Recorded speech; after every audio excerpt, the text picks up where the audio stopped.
Hello, this is Sandy Gallagher, welcoming you back to Thinking into Results. We've been on quite a journey so far, and I hope you're really feeling the excitement that comes with growth. The wisdom Bob has shared with you so far is only helpful if you continue to study and apply what you're learning. It's the only way to grow in an awareness of who you are and what you're capable of. And that brings us to the value of belief, today's lesson. I love the idea that we're always reaching to do more and be more. It's our natural, innate behavior as humans. And if you want more from your life, if you want better results, then you must believe that it's possible. You'll never go beyond where you believe you can go. So open your mind. It's the belief on a deep subconscious level that controls behavior. Think about what Frank Lloyd Wright said. He said, the thing always happens that you really believe in, and the belief in a thing makes it happen. It works the same way with a team. If one person on your team doesn't believe in what you're doing, everything slows down. So you've got to get your team to believe too. All teams are groups, but not all groups are teams. A group becomes a true team only when its members support and enhance each other. So working together, they can do so much more than they can do alone. Are you ready to learn more?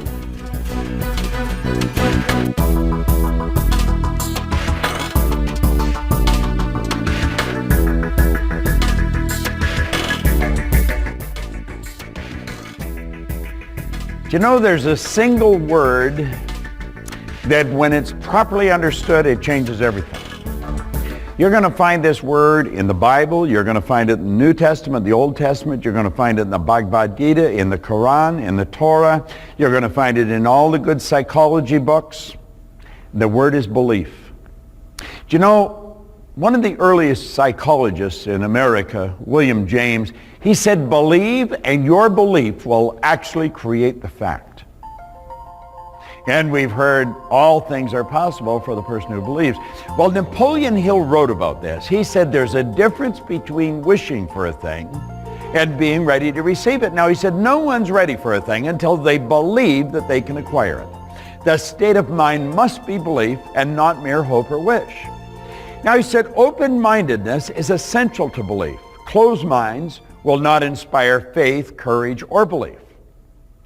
And then he followed up by saying, remember, no more effort is required in order to aim high in life, to demand abundance and prosperity, than is required to accept misery and poverty. Now let me take you back to the first line in that quote of Hill's. He said, there's a difference between wishing for something and being ready to receive it. No one's ready for a thing until they believe that they can acquire it. The state of mind must be belief and not mere hope or wish. Now, I found that a pretty interesting word. You see, prior to ever getting into any Napoleon Hill stuff, I had absolutely no belief in me. But in a relatively short period of time, over 2 or 3 years, my income went from $4,000 a year to over $1 million. How did that happen? Well, it took me 9 years to figure it out. My belief system was changed. Now, our belief system is based upon our evaluation of something. And frequently, if we reevaluate a situation, our belief about that situation will change. You will never go beyond where you believe you can go. What do you believe you can do? This is an interesting word. Now, the more you study you, the more you understand you, the more you're going to believe you can do. Think of this for a moment.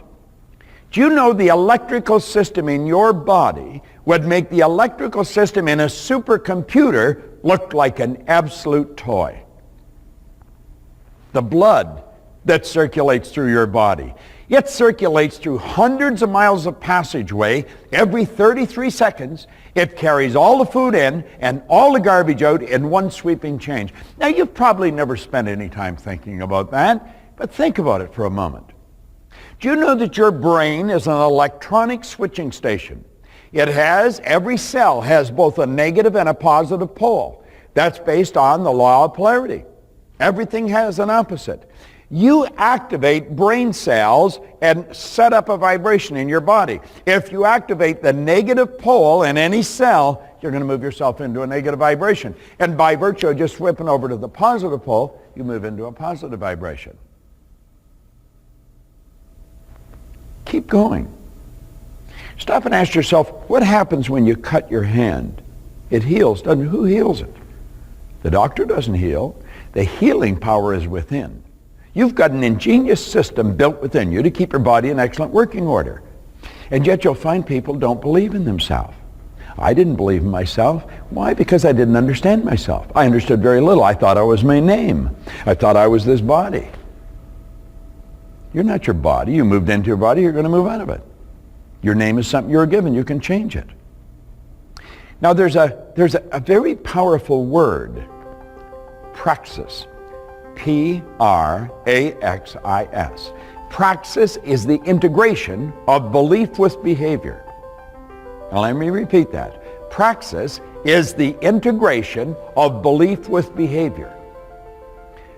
Do you know that you will find all kinds of people say, yes, I believe that, and their behavior would indicate they've never heard of it.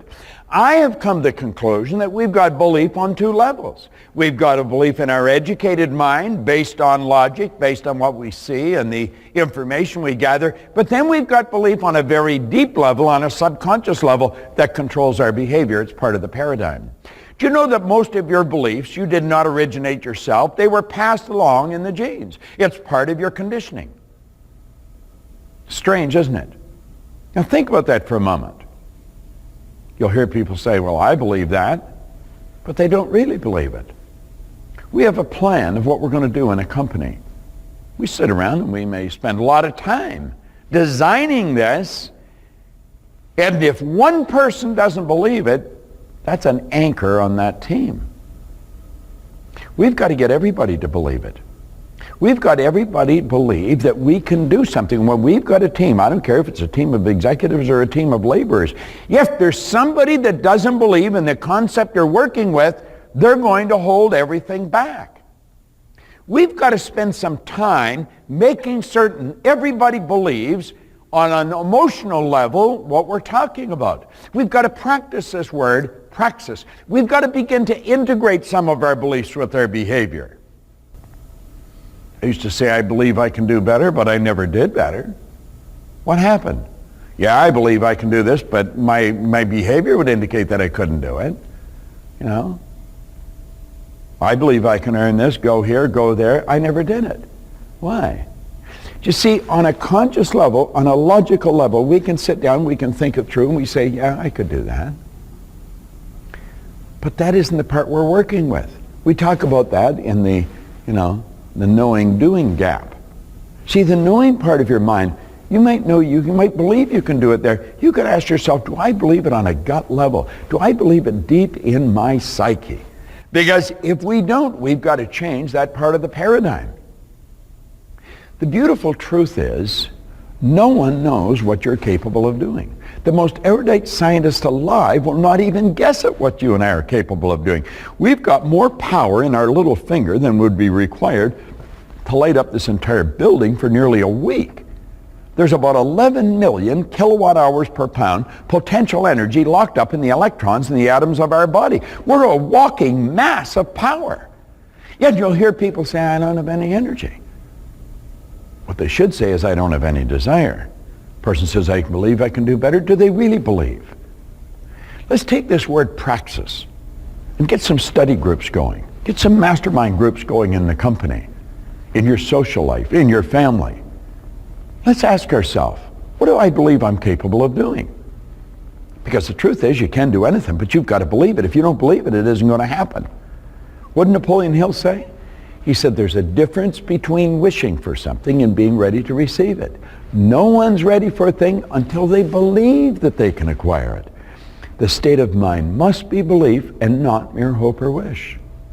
Now he says open-mindedness is essential to belief. Why did he say that? Well, because a closed mind won't accept an idea that they're not familiar with. He said closed minds will not accept the idea. They just won't. You see, you've got to keep your mind open. When your mind is closed and an idea comes along, if it doesn't fit, we reject it. Have you any idea the number of ideas that we have rejected in our life? Ideas that could be very transformational, that could give us everything we've ever wanted? You know, if you were to look on my website, I have a statement there. It says, if you can tell me what you want, I can show you how to get it. Do you know why? It's all by law. This whole universe operates by law.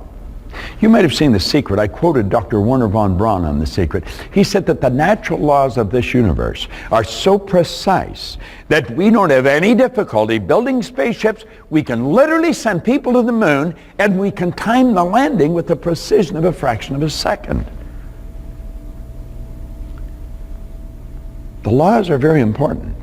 We want to gain an understanding of laws. See, our mind operates by law. The thoughts that we internalize set up the vibration. The vibration causes the action causes the reaction. It's the action-reaction that creates the result. Belief.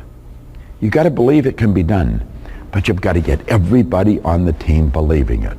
Because if there's one or two that don't, you got to drag them along, and that causes a lot of extra work. Hill said, remember, it takes no more effort in order to aim high in life, to demand abundance and prosperity, than is required to accept misery and poverty. Let's make certain when we set the goals, we set them high. And let's internalize that until we've got a belief on a subconscious level. It's buried right into our paradigm. Praxis and belief. Two very important words. Believe and succeed. All things are possible if you believe. What did William James say? Believe, and your belief will create the fact. And praxis is the integration of belief with behavior. Put it to work. You'll like it. Believe it. Napoleon Hill said, no one's ready for a thing until they believe that they can acquire it. The state of mind must be belief, not mere hope or wish. That's what praxis is all about, integrating belief with behavior. The truth is, you can do anything, but you've got to believe it. If you don't believe it, it's going to be a struggle to make it happen. This lesson may have made the biggest difference for me. I had to look really hard to see my limiting beliefs because they were buried really deep. So have a look. What are your limiting beliefs? What's holding you back? Look really carefully. The exercises in your guide will help you, and they'll help your team too put this lesson into action and achieve your quantum leap.